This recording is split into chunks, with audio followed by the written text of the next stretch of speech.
Good day, teachers, and welcome to this short presentation on the English curriculum and Stellar 2.0.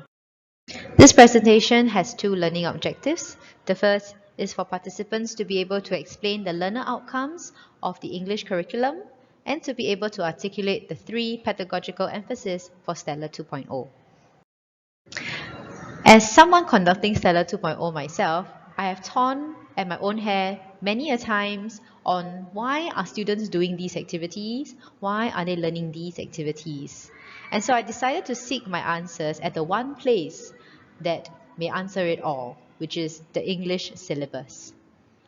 Now, with the English syllabus, I note that there are three competencies that it seeks to develop in our students.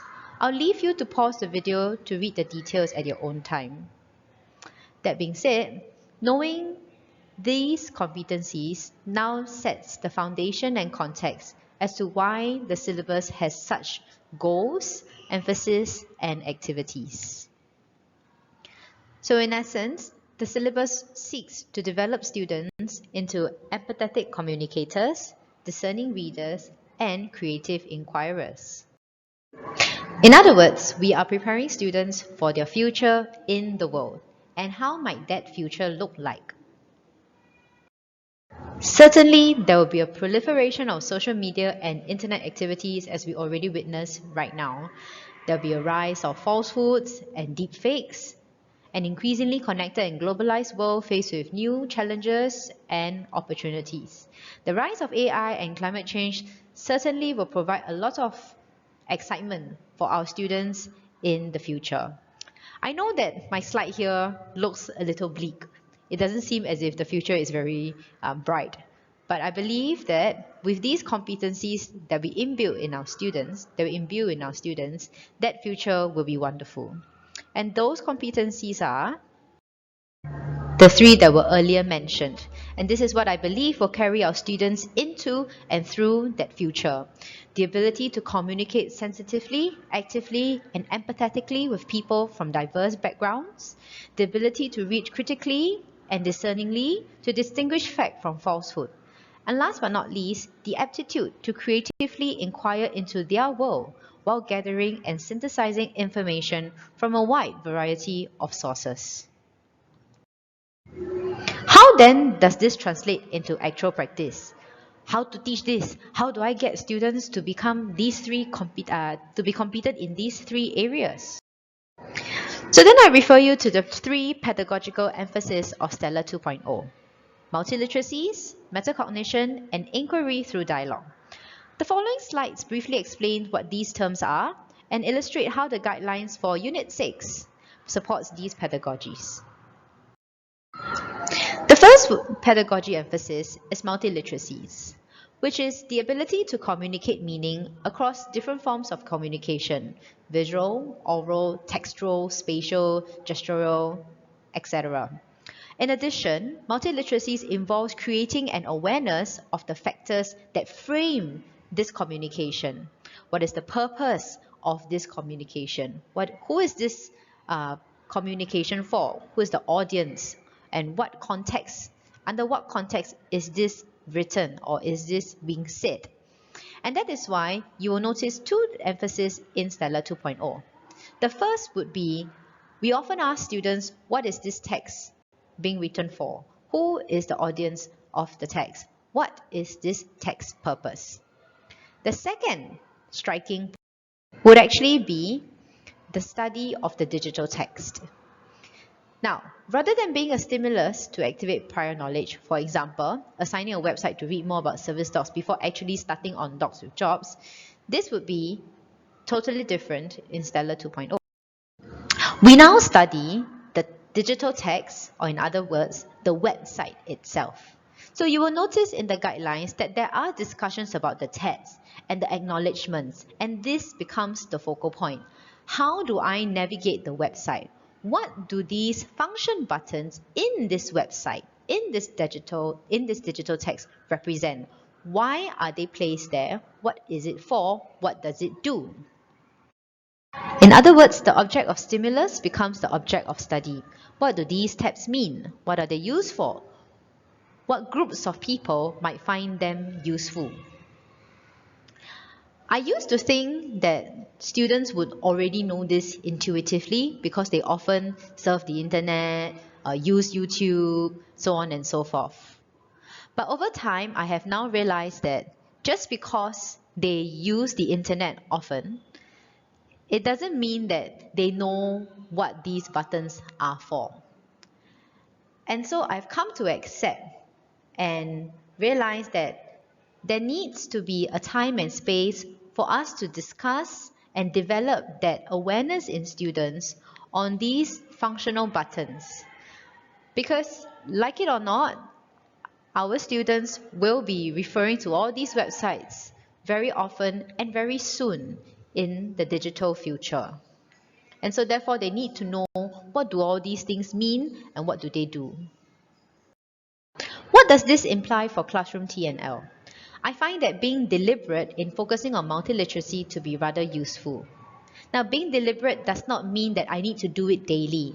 I just have to be purposeful in my use of multiliteracy. Under which lesson, reading and viewing, close and critical reading, do I then focus on multiliteracy? And that means getting students to notice the choice of words, the purpose of the text, the visuals in the text when studying multiliteracy. And so it goes beyond just the content itself. The second emphasis would be metacognition. Although it may sound like a fancy term, metacognition is actually reflection. To build students' capacities for lifelong learning and to become self-directed learning individuals, metacognition is crucial in helping them understand themselves.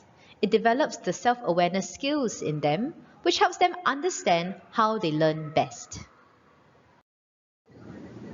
So you will find that metacognition is included in certain lessons inside the guidelines. Not every single lesson will have the metacognitive questions. And I myself am very grateful for the questions in the guidelines, and I take these questions and I adjust them accordingly to suit the needs of my students. Now, metacognition does not need to be difficult, and it doesn't always have to come in the form of open-ended questions. Techniques like 3, 2, 1, 3 things I learned today, 2 things I did well, 1 question I have. See, think, wonder.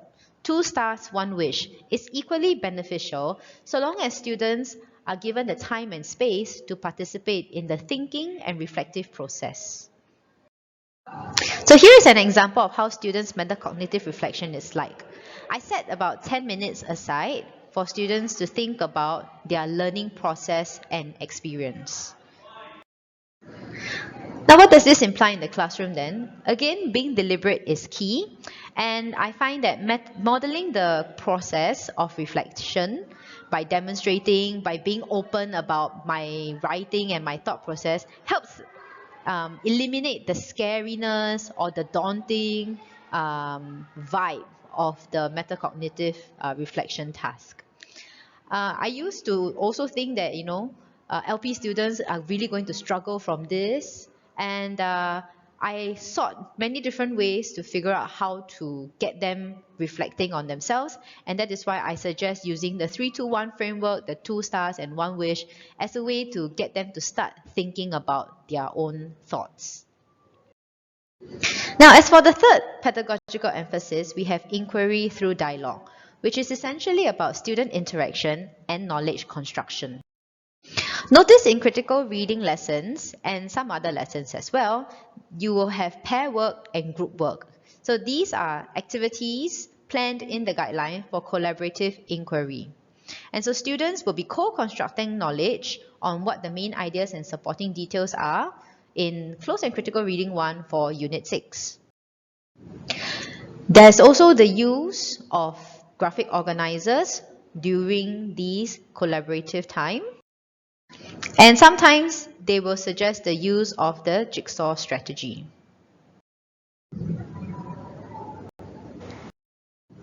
Now, what are the implications for the classroom then?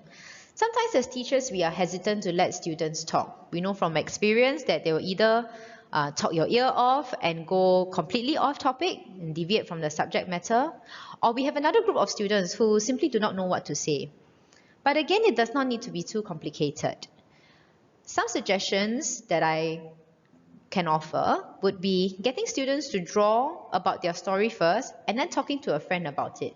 That is a form of inquiring through dialogue about their writing ideas. Now, when it comes to encouraging students to talk when they don't know what to say, I have found that providing sentence starters, a speaking framework, and just modeling again and again helps them with speaking. Speaking frameworks and sentence starters not only confines their responses to the subject matter, but I noticed that it also gives them a goal to work towards, because now they know what they have to say and how to say. And since our students love to talk, why not make full use of it? So in summary, the Stellar 2.0 draws emphasis to three pedagogies: multiliteracies, metacognition, and inquiry through dialogue. However, it does not mean that every lesson needs to have all three. I find that the guideline is a good place to start when trying to figure out where and how to do this.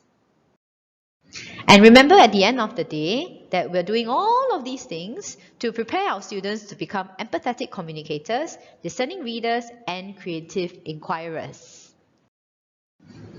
Now for the next few slides, I will be just running through the assessment plan.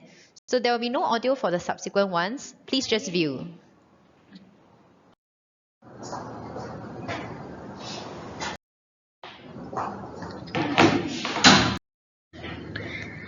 And this is the end of the presentation. Thank you very much for your attention.